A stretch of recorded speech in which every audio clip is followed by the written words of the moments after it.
রহমতুল্লাহি ওয়া বারাকাতুহু। সম্মানিত দর্শক, ডায়েটিশিয়ান মোহাম্মদ সাকিব হোসেন সবাইকে শুভেচ্ছা জানাচ্ছি। আশা করি সবাই ভালো আছেন। প্রিয় দর্শক, সামনে কুরবানি ঈদের দুইটা বিষয়কে বেশি গুরুত্ব দেওয়া হয়ে থাকে। একটা হচ্ছে যে ত্যাগ কুরবানি, আরেকটা হচ্ছে যে খাবার গ্রহণ। তাহলে ত্যাগ কুরবানির যে বিষয়টা, এটা তো অবশ্যই আমরা মসজিদের বিভিন্ন ইমাম আলেম ওলামার মুখ থেকে আলোচনা শুনে থাকি, কিন্তু আমি একজন পুষ্টিবিদ হিসেবে আপনাদের সাথে খাবারের বিষয়টা নিয়ে একটু কথা বলতে চাই।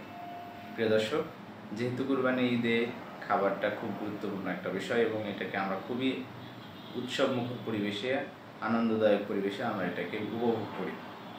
এই উপভোগ করা খাবারগুলো যা আমরা খাই ম্যাক্সিমামই হচ্ছে আমাদের আমিষ প্রধান খাবার।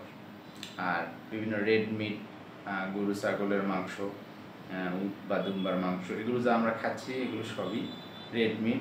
আর এই রেড মিট বা ফার্স্ট ক্লাস প্রোটিনটা, এটা আমাদের শরীরের জন্য খুবই অত্যন্ত জরুরি। কারণ আমাদের শরীরে বৃদ্ধি সাধন, রোগ প্রতিরোধ ক্ষমতা, তারপরে হচ্ছে শরীরকে দীর্ঘস্থায়ী সুস্থ রাখা, এগুলো প্রত্যেকটা বিষয়ে আমিষ বা প্রোটিনের গুরুত্ব অনেক বেশি।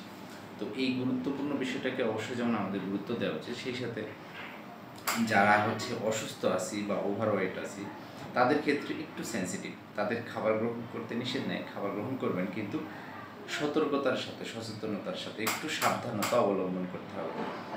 আবার কিছু স্বাস্থ্যবান কিছু মানুষ আছেন, সুস্থ মানুষ, যাদের হঠাৎ করে খাবারের মাত্রাটা বেড়ে যাওয়ার কারণে তাদের হচ্ছে ডাইজেশনের কিছু প্রবলেম হতেই পারে। এই বিষয়গুলো একটু সিরিয়াস হওয়া দরকার। এই বিষয়গুলোকে গুরুত্ব দিতে গেলে আপনাদের সারাদিনের খাবার প্ল্যানিংটা একটু ভাগ করে নিতে হবে। ঈদ পরবর্তী সময়গুলো এগুলো একটু মেনটেনে রাখতে হবে। কেউ বিরক্ত হবেন না, কথাগুলো একটু মনোযোগ দিয়ে বোঝার চেষ্টা করবেন। প্রিয় দর্শক, আসলে আমরা যদি এই খাবারটাকে গ্রহণ করার ক্ষেত্রে যদি একটু ধীর স্থিরে, একটু সতর্কতা অবলম্বন করি এবং একটু গ্যাপ দিয়ে খেয়ে থাকি, তাহলে কিন্তু এই অনাকাঙ্ক্ষিত যে ঘটনাগুলো ঘটতে পারে এগুলো থেকে অনেকটা বেঁচে থাকা যায়।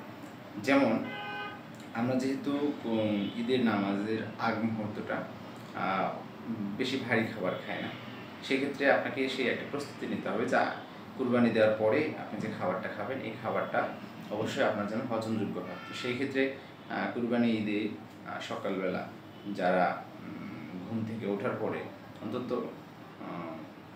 কুসুম গরম পানিতে একটু লেবু দিয়ে খাওয়ার চেষ্টা করবেন ঈদের দিন। তারপরে হালকা নাস্তা করার পরে যে ঈদগাতে যাবেন, ঈদগাহ থেকে ফেরার পরে আপনি যে কুরবানি করবেন, কুরবানির পরে যে খাবারগুলো গ্রহণ করার ক্ষেত্রে যে বিষয়টাকে বলবো সেটা হচ্ছে যে আপনি এই যে মাংস খাওয়ার ক্ষেত্রে, মাংস সেবন করার ক্ষেত্রে অবশ্যই চর্বিযুক্ত যে পার্টগুলো, স্পেশালি যে চর্বি আইটেমটা, এই চর্বিটা আমাদের ট্রাইগ্লিসারাইড, এটা আমাদের শরীরে ব্লাড সার্কুলেশন রেটটাকে বাধাগ্রস্ত করে। সরাসরি যে চর্বি অংশটা, মাংস তার সাথে যে চর্বি, এটাকে অ্যাভয়েড করতে হবে, যে কোনো মূল্যে অ্যাভয়েড করতে হবে। মাংস গ্রহণ করার ক্ষেত্রে অবশ্যই আপনি মাংস খাবেন, এবং মাংস খাওয়ার, বিরিয়ানি খাওয়া বা পোলাও বা কোরমা যা খাচ্ছেন, খাবারের মাঝে পানি না খেয়ে আপনি একটা বোরহানি বা ফলের একটা জুস আইটেম আপনি বানায় নিতে পারেন, যেগুলো হোমমেডগুলো অনেকটা নিরাপদ। হ্যাঁ, তারপরে হচ্ছে দধি রাখতে পারেন। এই খাবারগুলো আপনাকে হজমের ক্ষেত্রে অনেকটা সাহায্য করবে। খাবার তাড়াহুড়া করে গিলে ফেলা যাবে না, খাবার ভালোভাবে চিবিয়ে খাওয়ার চেষ্টা করবেন। হ্যাঁ, আর খাবারের মাঝে মাঝে পানি পান করা থেকে একটু বিরত থাকবেন। অন্তত মাংস খাওয়ার পরে পানি পান করার সময়টা যেন আপনার কমপক্ষে আধা ঘন্টা পরে হয়। ঠিক আছে, এই বিষয়গুলো একটু গুরুত্ব দেবেন। তারপরে হচ্ছে আপনাকে অবশ্যই সালাদ আইটেমটা রাখতে হবে।